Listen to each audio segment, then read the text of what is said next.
Good morning. First of all, apologies, I'm a few minutes late today. That knit treatment took a bit longer to get off my hair than I'd realised.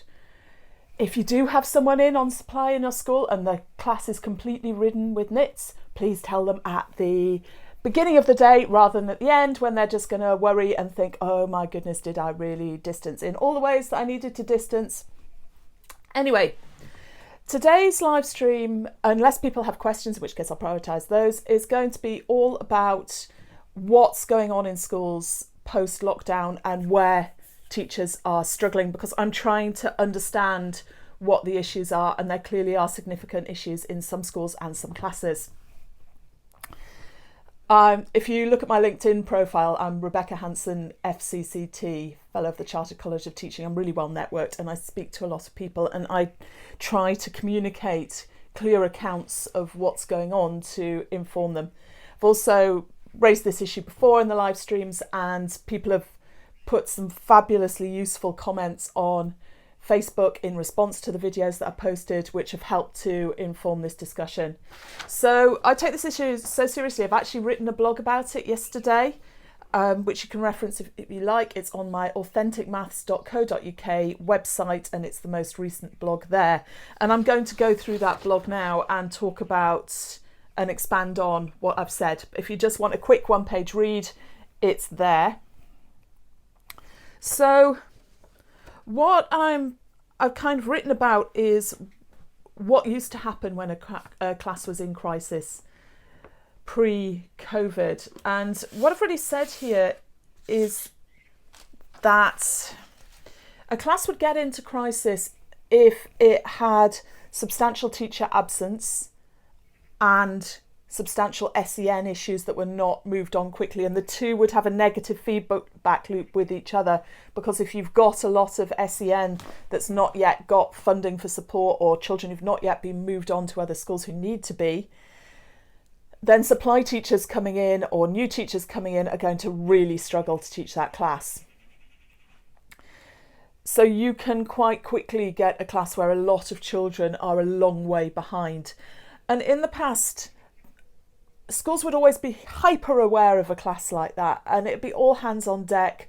They'd know what was going on. They'd be getting in there. They'd know the detail of the children, and they would be trying to turn them around. And when I've worked in schools with these issues, the kind of professional development I give teachers, where they learn to teach using low floor, high ceiling methods, is a very self-healing way of teaching.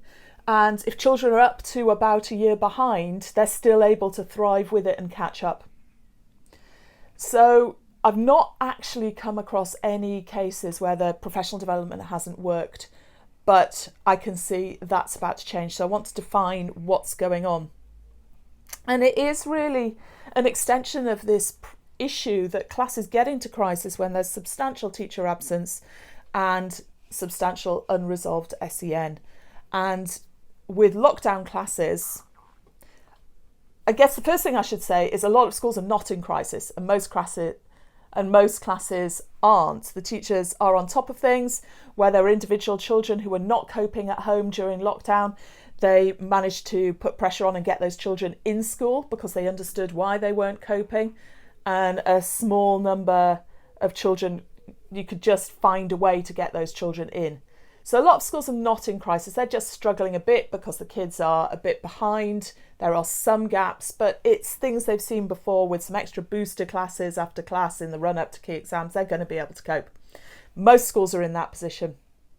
The problems come in the schools, generally in the areas of extreme challenge, where a very large proportion of the children did little or no work during lockdown because their families were not set up to do that.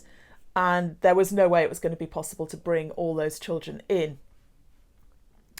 So the teachers who've got classes like that are now struggling with a large number of children who are over a year behind with their maths.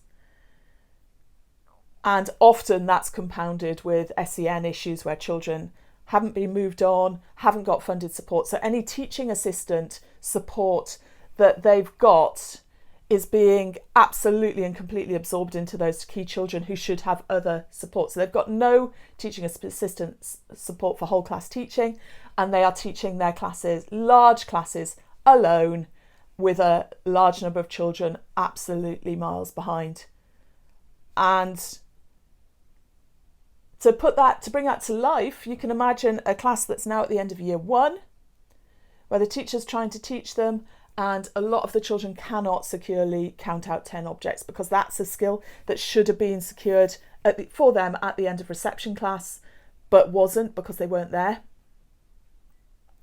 Now, the teacher is teaching the whole class. It's a nightmare situation. They've had to focus on reading, writing, well-being, moving on those SEN issues. This maths is going on in the background, but they've had no resource to deal with it. There's often several of the school classes in the school in a similar situation.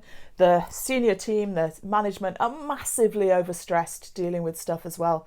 So it's not been possible to build a plan to deal with this. And even when you try to build a plan, nobody knows how the heck to do it because there's no resource. What you actually need is extra bodies in the classroom. And the funding that was applied for to the government for that was not given. So what you're now going to get is those classes moving on into English Year 2, Scottish P3. This is first grade without the foundations in place.